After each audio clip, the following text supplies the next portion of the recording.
Assalamualaikum warahmatullahi wabarakatuh. Kembali lagi sih sama saya ya, Mang Rey di workshopnya Auto Hero. Akang Teteh gimana kabarnya ya? Mudah-mudahan sehat selalu, dilimpahkan terus rezekinya, dan dimudahkan juga segala urusannya.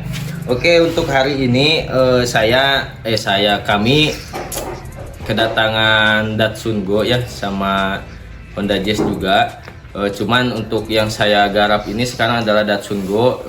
Beliau yang punya ini mengeluhkan setiap 3000 itu oli mesinnya selalu habis gitu. Nah, untuk hal pertama yang harus kita lakukan adalah kita tanya dulu, ngobrol dulu sama customernya. Terus yang kedua, kita cek seberapa turun olinya, dan terakhir kita cek juga terakhir penggantian olinya kapan. Nah, kalau memang dirasa penurunan olinya habisnya banyak banget, baru kita analisa ke kondisi mesinnya seperti apa. Oke, dan hasilnya itu kemarinnya pas kita analisa itu si mobil ini kondisinya memang kita lihat di stick oli di sini ini tuh habis banget ya. Segimana, ya. Mang Rey habisnya? Nah, ini hampir segini lah. Olah. ini padahal baru 3000 kilo gitu. Baru 3000 kilo tapi olinya sudah habis, dan itu sudah berulang ya, udah sering banget. Nah, setelah itu kalau memang olinya dirasa kita cek memang habis dan kilometernya baru kepake 3000 ya, itu jadi pertanyaan ya buat kami. Nah, setelah itu kita cek juga pas begitu di starter, atau kita tanya juga ke customer, memang ada asap putih ya yang keluar dari knalpot. Nah, setelah itu kita pastikan apa memang ada atau tidak, dan asap putihnya itu seperti apa. Setelah kita cek juga kemarin itu memang ada asap putih, lalu kita cek juga pada pagi hari ya. Nah, itu pagi hari itu si asap putihnya itu makin tebal gitu. Jadi kalau udah panas dia hilang. Ya, untuk kerusakan dari olinya kenapa selalu habis itu ada dua kemungkinannya. Yang pertama, kebocoran oli. Yang kedua, olinya ikut kebakar. Nah, setelah pemeriksaan yang pertama, kita lakukan pengecekan kebocoran, apa bocor apa enggak gitu ya. Nah, setelah kita cek juga ke bawah, ke bagian mesin yang apapun, itu alhamdulillah di mobil ini nggak ada kebocoran. Cuman yang jadi pertanyaan adalah kalau memang kebocoran tidak ada, berarti olinya akan habis karena ikut terbakar. Nah, oli ikut terbakar itu bisa jadi dua kemungkinan juga ya, ada kerusakannya di bagian headnya aja, atau seal clamp-nya aja, atau enggak bos clamp. Nah, yang kedua bisa jadi piston dan ring searnya itu udah aus gitu ya. Nah, oke. Untuk sekarang ya kita nggak bisa lihatinnya pembongkarannya seperti apa, cuman kita akan coba jelaskan poin-poin terpentingnya aja ya. Oke, mudah-mudahan ya video ini bermanfaat ya buat Akang Teteh yang lagi cari referensi juga. Kalau memang dirasa bermanfaat, mohon dukungannya ya Teh, buat subscribe ke channelnya kita biar semakin berkembang. Jangan lupa di like-nya juga, di subscribe, dan kalau berkenan di share juga ya. Oke, kalau mau konsultasi atau enggak mau datang ke tempat kita ada di jalan di Perum Rancamaya ya. Sementara kita ada lokasinya di Perum, itu di Jalan Sindang Kasih di Kabupaten Ciamis ya. Kalau mau di WA dulu atau nanti kita kirim selop, boleh di WA ya di bawah sini. Oke, kita lanjut untuk ke pembongkaran.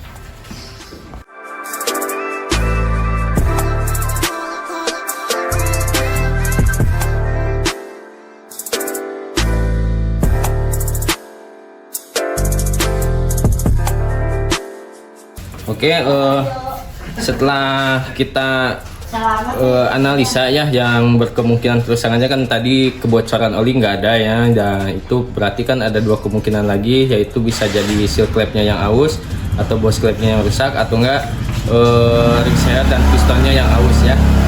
Nah, oke, ini dilihat di bagian mesin. Nah ini setelah saya bongkar di bagian tutup headnya ya, tutup headnya kita bongkar, cover timingnya kita lepas. Nah alangkah baiknya kita pelajari dulu sistem top timingnya ya, karena top timing Datsun ini kan DOHC, jadi beda sama yang Honda yang SOHC. Jadi kalau yang DOHC itu memang ada tiga tanda pengetopan, oke.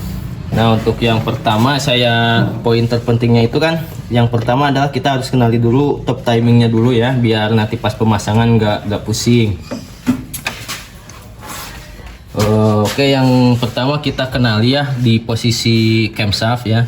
Di posisi camshaft itu kan ada tanda hijau, ada tanda kuning ya, ada hijau, ada kuning.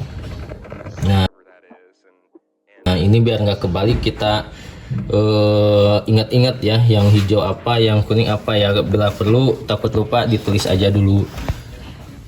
Nah, terus yang kedua untuk pengikat camshaftnya kan ini ada tanda nih, ada 2, ada 3, ada 4 ya. Di sebelah mana nih Mang Ray? Ini yang exhaust, ini yang exhaust, ini yang kedua, ini 3, 4. Nah nanti kan takutnya kebalik sama penguncinya camshaft yang intake. Nah ini 2, 3, 4 ya. Kalau yang intake itu tandanya ABC, A,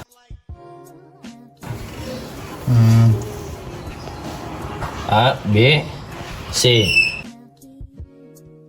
Nah ini kita harus kenali ya, biar nanti pas pemasangan nggak lupa. Terus untuk top timingnya, untuk Datsun Go itu ada di seperti ini. Nah ini kemungkinan ya nggak tahu pernah pembongkaran atau apa enggak gitu ya, soalnya di sini top timingnya nggak pas, rantainya aja yang nggak pas ya, rantai ketengnya doang. Nah kalau top timingnya itu dia memang udah pas, dia di sini ke baut ini ya, yang intake yang exhaustnya di sini itu menjorok ke atas, pas ke atasnya noken as ke sini. Nah pas ke sini sejajar jadinya Mang Ray. Nah kalau yang intake itu sejajarnya dia nunjuk ke baut ini. Oh yang ini. Sejajarnya. Nah ini juga harusnya si rantai keteng itu yang hitam ini kan beda nih sama hitam ini, sama ini putih. Perak sama hitam ya warnanya. Ya perak sama hitam. Nah ini harusnya si perak ini berada di pas titik di sini.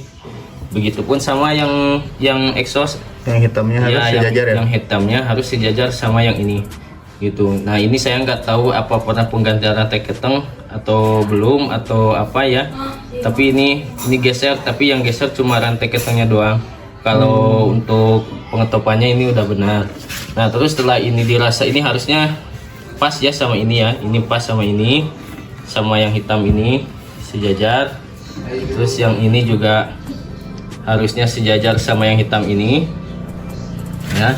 Kemudian kita lihat di bagian crankshaft. Di bagian crankshaft itu harusnya di titik segitiga kelihatan. Nah ini titik segitiga ini harus sejajar sama yang tanda oranye ini. Nah ini kan geser nih oranye. Kalau pengetopannya ini udah benar, cuman ini rantai ketengnya yang salah ya, dia geser satu mata. Makanya nanti pas mau saya pemasangan ini akan saya geser rantai ketengnya aja biar ini pas, yang atas juga jadi pas gitu. Nah ini kan tandanya titik di sini, ini topnya Datsun Go, terus sepi magnet sepi pulinya di sini. Nah ini harus pas sama top ini, sejajar sama yang hitam. Iya. Oke. Itu. Oke, untuk pembongkaran nggak saya perjelas lagi ya. Ini hanya poin pentingnya aja mengenai top timing gitu. Terus oke ya, yang tadi saya bilang ini kan top timingnya udah benar. Cuma yang salahnya itu pemasangan rantai ketengnya aja. Nah ini sudah saya benarkan dulu ya, udah saya benerin dulu biar nanti pas pemasangannya nggak salah. Nah sekarang kan ini titiknya udah bener nih. Si Pada center mana? Oh, yang mata rantai yang hitamnya. ya. Nah ini yang mata rantai yang hitam, ini udah sejajar sama ini, sama titik ini. Ya, dan sejajar sama titik ini. Nah titik ini itu dia pas ke baut yang ini. Yang belakangnya. Yang belakangnya. Nah, terus yang ini juga, yang titik yang hitam ini sejajarkan sama ini. Tuh. Nah, oke, setelah itu kita lihat di bawah. Nah, sekarang kan tanda oranye dia udah sejajar. Tanda oranye sudah sejajar sama segitiga. Oh ya itu. Ya, terus sepi yang atas, sepi pulinya ini udah sejajar juga sama ini. Gitu. Jadi tadi itu pengetopannya sudah selesai ya, pengetopannya bagus, cuman yang pemasangan rantai ketengnya yang salah gitu. Jadi dia geser satu mata. Tapi mobil kenapa bisa hidup? Ya memang bisa hidup karena pengetopannya benar. Jadi yang salahnya itu cuman pemasangan rantai ketengnya aja. Gitu. Tadi digimanain nih kalau ada yang nanyain nih Bang Ray, itu digimanain? Ya itu kan harus ini dulu nih, dibuka tensioner, kita buka dulu, terus grid stoppernya kita buka-buka dulu ya. Kalau bahasa bengkelnya itu lidah tensioner, kalau bahasa internasionalnya umumnya apa? Grid stopper namanya gitu ya. Jadi kita lepas dulu, kita longgarin dulu, baru kita pasin rantai ketengnya. Ini kan topnya udah bener nih, nggak ada masalah sih. Kalau dari tadi juga nggak ada masalah pas yang pemasangan, cuman yang salahnya pemasangan rantai ketengnya aja. Jadi kita sudah paskan, sudah pas ya, kita akan bongkar camshaft ya. Kita akan lihat kondisi piston sama pistonnya dulu sama boringnya. Kita akan coba lihat dulu, setelah itu kita cek juga di seal clampnya. Nah kalau memang dirasa ring seher sama keausan boringnya itu nggak bermasalah ya, kita akan ganti seal clampnya aja gitu ya.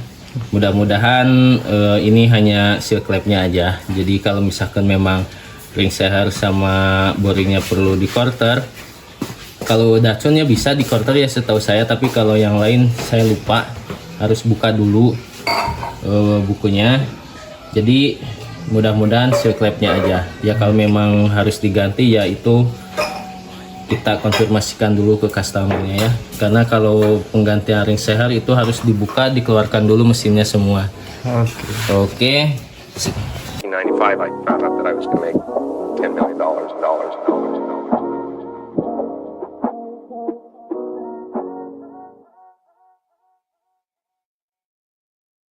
And it goes a little something like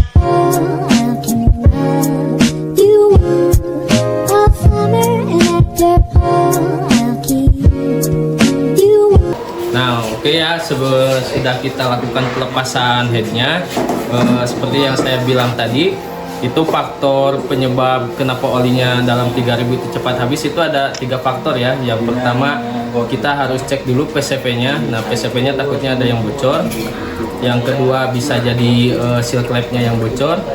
Yang ketiga bisa jadi ada kebocoran oli. Nah kebetulan tadi sudah saya cek, si PCP-nya itu bagus, terus kebocoran oli juga nggak ada.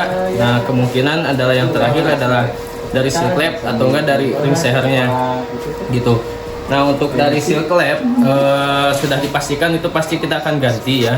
Nah yang perlu diperhatikan adalah kita ini dari ring sehernya. Nah ring sehernya ini kan si pistonnya oblak begini nih. Oh gerak-gerak ya. Nah ini dipastikan ring sehernya juga sudah aus gitu. Makanya ini nggak bisa kita ganti seal clamp-nya aja. Ini harus include serta pergantian ring sehernya. Maka dari itu kita akan coba bongkar dulu semua, kita turunkan, kita Terobasi semua berarti ya. ya ini harus turun semua gitu. Nah, sebelumnya kan kita sudah cek juga di bagian busi. Nah, ini businya itu berkerak ya. Ini Oh, ini ya, Bang. nah, ini berkerak putih-putih tuh banyak. Ini namanya kerak karbon. Kerak karbon ini disebabkan karena adanya oli yang kebakar. Nah, gitu. Jadi untuk selanjutnya ya, dikarenakan kita videonya takutnya kepanjangan, maka dari itu video yang part pertama kita cukupkan sekian. Nah, untuk kelanjutannya kita akan coba lanjut di video part yang kedua. Ditunggu aja video part keduanya. Sampai jumpa. Assalamualaikum warahmatullahi wabarakatuh.